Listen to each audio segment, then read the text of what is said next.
السلام علیکم لسنرز، ہم آپ کو اپنے یوٹیوب چینل کی سچی کہانی میں خوش آمدید کہتے ہیں۔ کہانی شروع کرنے سے پہلے اگر آپ ہمارے چینل پر نئے ہیں تو ہمارے چینل کو سبسکرائب کیجیے۔ کہانی پسند آئے لائک اور شیئر بھی ضرور کیجیے۔ آج کی رضیہ سلطانہ نام کے عنوان سے ہو سکتا ہے کہ آپ کا ذہن تاریخ کے جھروکوں کے اوراق الٹنے لگا ہو، لیکن آج جو داستان میں سنانے لگی ہوں وہ صدیوں پرانی نہیں بلکہ آج کے دور کی سچی کہانی ہے۔ نام تو اس مرکزی کردار کا رضیہ ہی ہے، لیکن اس نام کی گہرائی میں اپنی سوچ کے گھوڑے دوڑا کر اس نام کا تجزیہ کرنا چاہتی ہوں۔ کیا واقعی رضیہ سلطانہ نام مضبوط کردار، ناقابل فروش ہمت اور بہادری کا نام ہے؟ ایک ایسا ناقابل یقین عشق کا سفر ہے جو ایک خاتون کے ہاتھوں طے ہوا اور اس کی خداداد صلاحیتوں نے دریاؤں کے رخ پھیر دیے۔ ایک بچی ایک گاؤں میں جنم لیتی ہے، ماں باپ کی اکلوتی اولاد۔ اللہ تعالیٰ نے اس کے ماں باپ کے لیے اس اکیلی بچی کے دامن میں بے شمار خوبصورتیاں بھر دیں۔ گلاب کے پھول کی کلی، صحت و تندرستی میں سرخ و سفید۔ اس کی سیاہ چمکدار آنکھیں انجانے خوابوں کی داستانیں سنانے لگتی ہیں۔ اس طرح ماں باپ کے دل اور آنکھوں کی ٹھنڈک بن کر اس نے بچپن کی ہری بھری شرارتوں اور اٹکھیلیوں سے جوانی کی سرحدوں کو چھو لیا۔ تو اس کے ماں باپ کو اس کی تعلیم و تربیت کی فکر ہوئی اور تعلیم کا سلسلہ شروع ہوا۔ عصری تعلیم کے ساتھ کیونکہ دیندار گھرانہ تھا تو انہوں نے اپنی بیٹی کے لیے دین سمجھنے کی احساس کو بھی ضروری سمجھا۔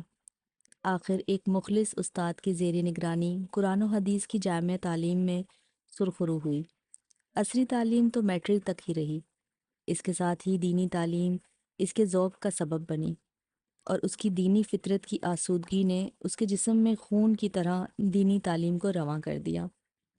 اس کی ماں اپنے شوہر سے بہت اشتیاق اور دل کے ارمانوں کو آنکھوں میں سما کر کہتی ہے، رضیہ کے ابا، ہماری بیٹی بیانے کے لائق ہو گئی ہے، ہمیں اس کے لیے کوئی اچھا رشتہ ڈھونڈنا چاہیے۔ بیٹیاں تو پرایا دھن ہوتی ہیں، رخصت تو کرنا پڑتا ہے۔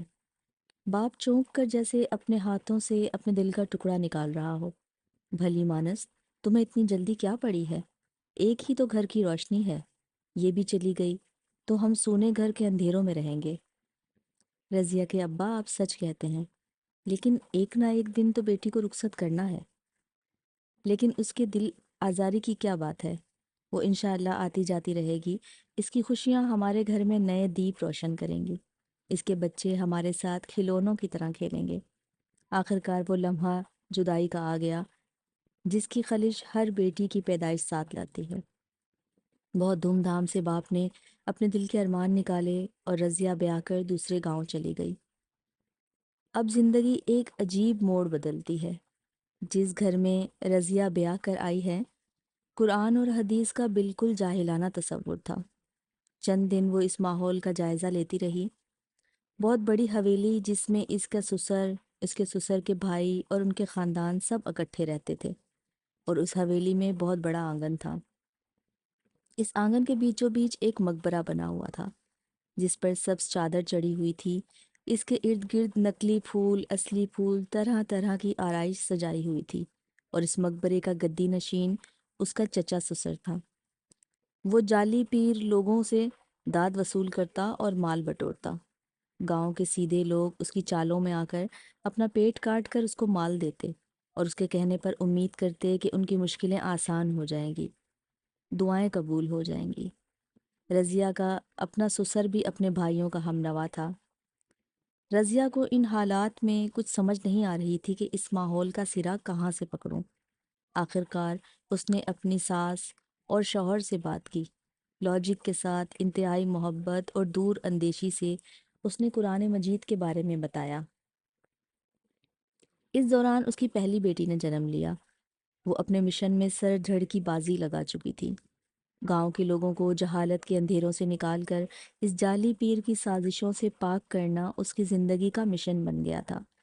وہ چاہتی تھی قرآن کی جو روشنی نبی مہربان صلی اللہ علیہ وآلہ وسلم لے کر آئے ہیں، اسی ہدایت کی مشعل سے سارے گاؤں کو منور کر دے۔ اس نے محلے کی بچیوں کو مانوس کر کے ناظرہ قرآن پڑھانے کا سلسلہ شروع کر دیا۔ اور اس کی اچھی شہرت آس پاس کے گاؤں میں بھی پھیلنے لگی۔ اس کے چچا سسر کو اپنے خود ساختہ اقتدار کے چھن جانے کا خدشہ لاحق ہوا۔ اسے لگا اگر اسی طرح بلا معاوضہ رضیہ دینی تعلیم کے ساتھ ساتھ لوگوں کے دکھ سکھ میں شریک رہی تو اس کا جمع جمایا سکہ جو لوگوں کے دلوں پر بیٹھا ہوا ہے زنگ آلود ہو جائے گا۔ ادھر رضیہ کے باپ نے بیٹی کو کنال کا پلاٹ جہیز میں دیا تھا۔ رضیہ نے اس پلاٹ پر مدرسہ بنانے کا عزم کیا، ساتھ ہی ایک نہر بھی نکلتی تھی۔ مسئلہ یہ تھا کہ بنیاد میں پانی نہ آ جائے، مگر اللہ تعالیٰ کو اس کی پرخلوص نیت اور ارادہ خوب بھایا، اور کہتے ہیں نا، تم اللہ کی مدد کرو وہ تمہاری مدد کرے گا۔ گویا سارا گاؤں اس کا ہم نوا بن گیا، اور وہ 2 بچوں کی ماں بن چکی تھی۔ ساس نے دونوں بچوں کو محبت سے سنبھالا اور اسے حوصلہ دیا کہ وہ اپنے مشن میں کمزور نہ پڑے۔ بس پھر کیا تھا، وہ مدرسے کی تعمیر میں خود جت گئی۔ نبی پاک صلی اللہ علیہ وآلہ وسلم کی سنت کو پورا کرتے ہوئے اپنے ہاتھوں سے مدرسے کی دیواریں تعمیر کرنے لگی۔ جہاں مال کی ضرورت ہوتی وہ اپنا زیور گاڑی سب کچھ بیچتی رہی۔ اس مدرسے کی بنیادیں بہت گہری کھودی گئیں تاکہ پانی سے محفوظ رہیں، اس لیے بہت زیادہ مٹی ڈالی گئی۔ اس سارے کام میں رضیہ اور اس کی 3 سالہ بیٹی خود اپنے ہاتھوں سے مٹی ڈالتے، اینٹیں کوٹتے اور باقی کے کاموں جن میں بہت زیادہ پرمشقت کام تھے۔ اسے دیکھ کر پورا گاؤں اس کے ساتھ تعمیر میں حصہ لینے لگا۔ جو جو عمارت بن رہی تھی اس کے جذبات حوصلے بھی بڑھتے جا رہے تھے۔ اب اس نے علی الاعلان قرآن کی تعلیم عام کرنے کے لیے تشہیر شروع کر دی۔ اس شہرت سے اس کے چچا سسر کو بہت زیادہ حسد ہوئی اور وہ اس کے خلاف منصوبہ بنانے لگے۔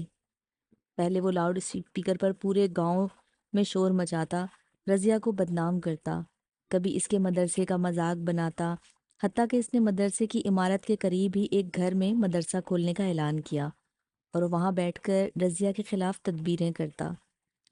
جب اس سے بھی رضیہ نے ہمت نہ چھوڑی تو اس کے چچا سسر نے اپنے ناپاک عزائم پورے کرنے کے لیے ایک خوفناک منصوبہ ترتیب دیا۔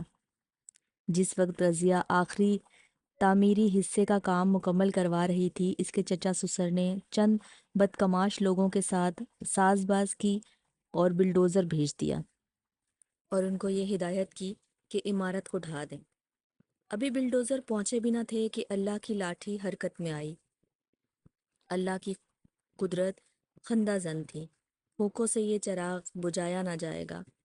بلڈوزر ابھی پہنچا بھی نہ تھا کہ اس بدبخت شخص کو ہارٹ اٹیک ہوا اور وہ اس کے ناپاک ارادے نیست و نابود ہو گئے۔